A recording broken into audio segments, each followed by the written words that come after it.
And then, at least, diba, tignan mo, full black. Head to toe. Pati yung hair.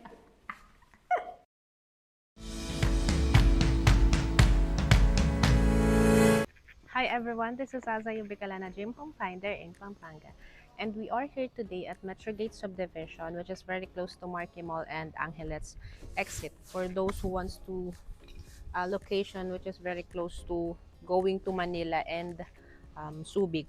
Ito yung subdivision na perfect sa inyo. So behind me is this house for sale. You have 2-story and a very modern contemporary for your facade. Now let's enter to your pedestrian gate. Dito mas makikita nyong mas maluwag. You have space pa for your, kung gusto nyo ditong merienda side, and then your spacious carport area.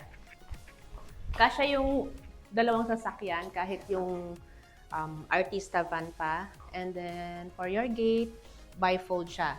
So mas maluwag. Masarap nga yung breeze ng hangin dito eh. Then this one, another spacious space going to your pinaka-service area na. Ito covered lanay, connected sa dining area nyo.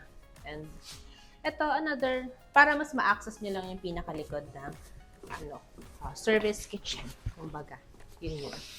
Then ang ganda kasi easy to maintain, may mga pavements.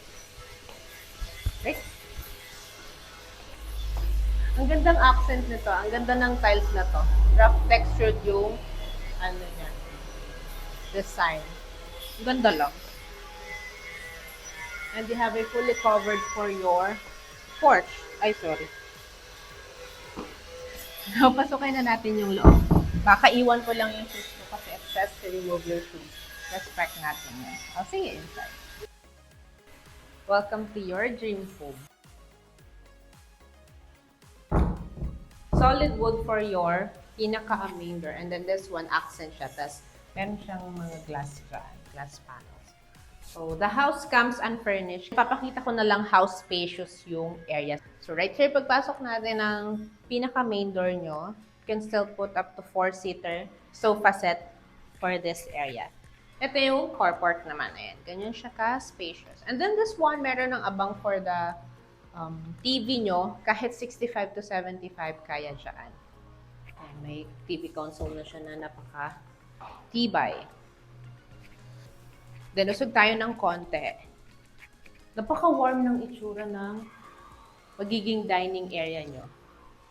So, this one, kung gusto nyo mas intimate lang, kumbaga yung dining experience nyo ng family nyo, huwag nyo nang masyadong lakihan. You can still put up to 6-seater naman for this area. Pwedeng this side, ay mag-viewing, and then pag ganon. Now, if you want to extend your dining experience, open nyo lang to. May nagdi-drill lang sa labas. Ayan. Yan yung pwedeng may nag-grill dyan, tapos mas madali nilang iabot sa kung sino mo kumakain sa dining area nyo. So, move tayo dito sa other side. Now, this area, ito naman yung pinaka-formal kitchen nyo na. From this side to this corner, ito yung pinaka-countertop niya. Ang laki na, ang spacious niya pa. May, sana nai-imagine nyo how spacious yung area na to. Sa gitna niya yung pinaka-large sink, and then sa likod naman yung pinaka-lutuan natin. You have 3-burner stove with range hood na rin, and the cabinet that I love. Cabinets. I love, para mas malagay niya yung mga stock niyo. Kahit sa ilalim ng countertop na to, merong cabinet, store, yung mga big pots, and then this side naman, another storage, ito mga drawers. And syempre, we have ref. Yan. Yan yung basic na kasama dito sa bahay. And ito, wow! Wow! Okay, ito yung pinaka-service kitchen na natin. Tapos, yung service kitchen natin to, good thing. Yung ganito naka-separate pa. I mean, nakasarado pa yung pinaka-dirty kitchen. Kasi pag nagluluto nga, less yung mosquitoes din and then yung mga lakaw, diba? Look at this. Wow! Ang looking kitchen. Kahit hindi nyo nagamitin pinaka-kitchen nyo, ito na yung everyday kitchen nyo. This side, pwede pa mag-laundry. And then, ito yung mga sa, pag may mga ate kayo na kasama, ito yung sa kanila. Then, may healing siyang toilet and shower. Ito. And malinis look. Nakaya pa kasi ako. Pak pala. Kaya alam kong malinis. I mean, dahil naka-tile, so malinis yung itsura niya. Yung ganun. It's perfect. Now, going here. Di ba nakikita niyo ba, warm lang. Tapos as of now, nasa, mag-11 a.m. na. Wala kaming aircon. Ito lang. Warm yung feeling sa loob ng bahay.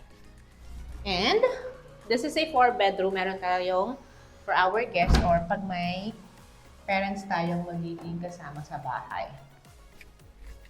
For this one, for the first bedroom, dito sa ground floor, spacious. Pwede, eto headboard. Pwede pa yung king size, pero you still have enough space for your entertainment wall over here. Kasi yung usually yung bed hanggang dito yan. Tapos you have this space pa na tela. Ito yung mini pocket garden mo dyan. Pero saan pa nag-yellow? Ayan. Ay, nag-yellow. Sorry. So yeah, that's what you get sa room. And then, yung toilet and bath niya serves as for guests na rin. Kasi, accessible din siya dito sa other side. So, may pinto siya. Siguro, I'll see you on the other side of this door. Ayan. And I'm here. Tapos si Mr. K nasa living area natin. So, ganun. Ang ganda ng gantong CR. Gusto ko yan. Diba? That's it. Let's go upstairs na para mapakita ko pa sa inyo yung mga natitirang bedrooms. Yes, we continue going up. Uy, magaganda din yung planks ng wood. Parang narinig yung step ko. Yung yapak ko. Anyway, before I continue, for those who haven't subscribed yet, you can follow us on all our social media pages at Next Level Properties. Thank you! Sige, bago natin tignan yung lahat ng bedrooms, sige, bedrooms na tayo. So, dito we have 4 doors to explore. Ay, spacious din. I think this is your headboard. Ganun din yung harap. Parang kasi laki lang dito nung nasa baba. And then ito malalaking space for your clothes. Ito yung cabinet niya where you can hang your clothes. So bali kumbaga parang 4-door siya. Pero ito ginawang shelves. So this side pwede pang vanity. And yung flooring din, I mean yung tiles na ginamit maganda. Kasi para siyang wood. Pero tiles po siya. And this one next door. So, 2 bedroom yung gagamit ng common toilet and bath na to. Common shower. Kasi ito din. Gamitin niya rin yan. Yan. Diba? Lahat ng bedroom spacious, lahat may aircon na din. And for this one, iba naman yung itsura ng door ng cabinet niya. Malaki. Perfect na for a family of 4 kasi lahat ng bedrooms malaki. And for this one, another second living room or family area nyo na kasi dito siya sa second floor. Entertainment wall. Ito. Oops. Sorry. Ang considerate naman nun kasi may lagayan pa talaga ng kung ano man. Then ito, door lang. I mean, ito, window. Kung gusto nyo ng natural light, kung masasara nyo to. Kasi for this one, you have a spacious balcony. Ayan. Napaka-spacious ng balcony na to. Parang yung buong size ng parking. Ito siya. Kung gusto nyo mag-chill in the afternoon, pwede.